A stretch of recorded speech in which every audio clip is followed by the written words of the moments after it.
Purvey with Foundational Facility Management here. And today I wanted to talk to you a little bit about the importance of viewing your facility maintenance plan as a process.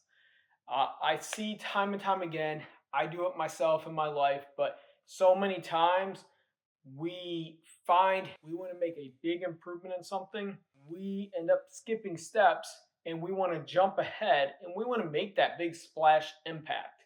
You know, we desire, we're going to make a big change and we're going to make it right now. But what's important really to know is that a good facility maintenance plan is a process oriented plan. It has steps to it, it takes time, and it takes a lot of information to really get it to where you need it to go. So, with that being said, it's not something that you can start on day one and have it performing like it's day 200.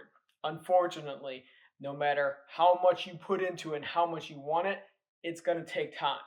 So, I want you to build something that you and your team can repeat, that you can have as a sustainable plan. What you want is something that the resources and the particular facility that you're managing, your church, that this is what it applies to. It should be customized for you. So make sure you follow a process. As I said, this is a process. First, you have to know, what facility assets do you have? What condition are they in? Whenever you're doing those, a good idea is to start with an FCA, a facility condition assessment. What that would gather is it would gather all of your facility assets. So you have a complete inventory of all the assets in your facility as far as building related is what I'm talking about, like HVAC, roof, plumbing, electrical, that kind of stuff. So along the way, it will identify the condition that they're in. It will also find the make, model, and manufacture or install date for that particular asset. Now, that's very important because it allows you to see what is the expected life cycle for each asset. For example, your roof. Maybe you have a flat roof and it's expected to last in your region and the material that's on your roof for 20 years. Now, without knowing when it was installed, you don't know when your expected life cycle is expected to end. So you don't know when to expect to replace that. So how do you budget for that? Fact is, you can't if you don't know this information. And that goes for all these building assets. So as I said, build that inventory, find the condition of the assets, and find when they're expected to reach their replacement. So the end of their life cycle. So that is part of the process.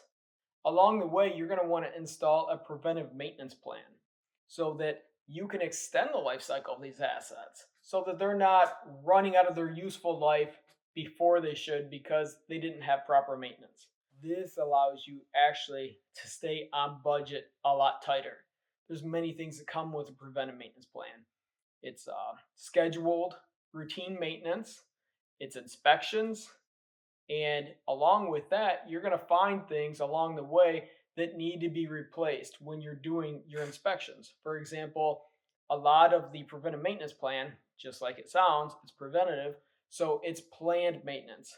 But with that, during your inspections, you might find that your AC condenser needs a part replaced.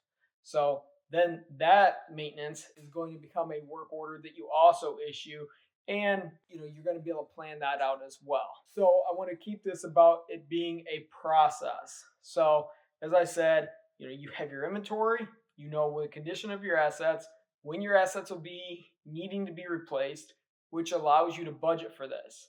You start building out your preventive maintenance plan. You start building out a vendor maintenance plan, and you've got a risk and safety plan. You want to have a plan in place so that it's a disaster plan as well. That if something happens to your building, where are you going to operate out of? There's many things that go into this. Actually, with foundational facility management, we have the 10 pillars needed to create and have a complete facility maintenance plan. But like I just said, this is a process.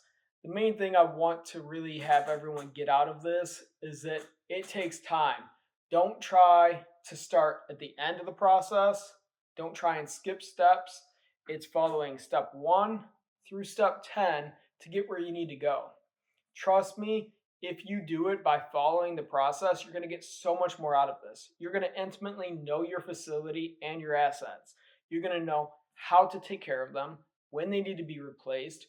You're going to have regular inspections and eyes on these assets. You're going to reduce the amount of emergency repairs that you're used to. You're going to reduce the amount of unexpected costs related to your maintenance.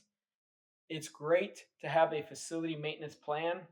Just make sure that you give yourself the time to build it out. Keep the expectations realistic. Like, discuss this with your leadership team. Let them know, hey, here's a process that you're going to follow. You're going to be working hard on this process. You're not trying to take a long time or go slow, but you do need to follow the steps in this process to build out the customized, sustainable facility maintenance plan for your particular church. So I hope that helps you kind of wrap your head around what it's going to take to really build your facility maintenance plan, and that even if it's taking more time than you initially thought, that's okay. The main thing is that you are treating it like a process. You have an organized, focused idea of where you're starting and where you want to get to. Then you know the steps along the way. Follow those. Don't skip steps. Don't try to just implement this great new technology if you're not ready for it yet. If you don't have an inventory of all of your assets, no matter how great that technology is, you don't have the data to plug in to that technology. So just make sure you follow the process. Make sure that you go steps 1 through 10, whatever your steps may be, or that you consult a professional that can help you along the way. Having a good, organized, process-oriented facility maintenance plan will help you make great improvements to your facility for years to come.